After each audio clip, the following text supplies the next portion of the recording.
Simple, may integridad at mapagkumbaba. Ilan yan sa mga katangiang hinahanap ng mga Pilipino sa susunod na Santo Papa. May ilan din na umaasa na isa sa 3 Pilipinong kardinal ang mapipiling bagong lider ng simbahang Katolika. May report si Von Aquino. Sa pagsisimula ng Papal Conclave sa Vatican, tinanong namin ng ilang Katoliko kung ano ang nais nilang mga katangian ng susunod na Santo Papa. Parang si Pope Francis na parang lumalapit siya sa atin, someone na pwedeng ma-consider natin na parang teacher lang natin o kaya tatay, kaibigan, ganyan. Mapagmahal sa kapwa, may takot sa Diyos at syempre yung may integridad. Para naman sa ilang pari, ang kailangan ng simbahan, magaling sa communication, may charism, may katulad ni John Paul II, Pope John Paul II.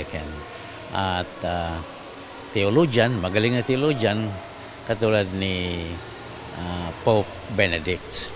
And magaling na pastor, humility and humble and simple, like Pope Francis.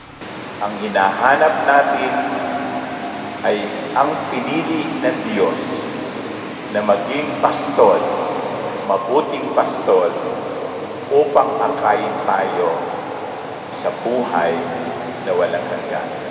We need people who are not afraid to be unpopular. Francis was not popular. may ilan namang umaasang isa sa 3 Pinoy na kabilang sa 133 cardinal electors sa magiging Santo Papa. Sila ay sina Cardinal Luis Antonio Tagle, Cardinal Jose Advincula at Cardinal Pablo Virgilio David. Sana si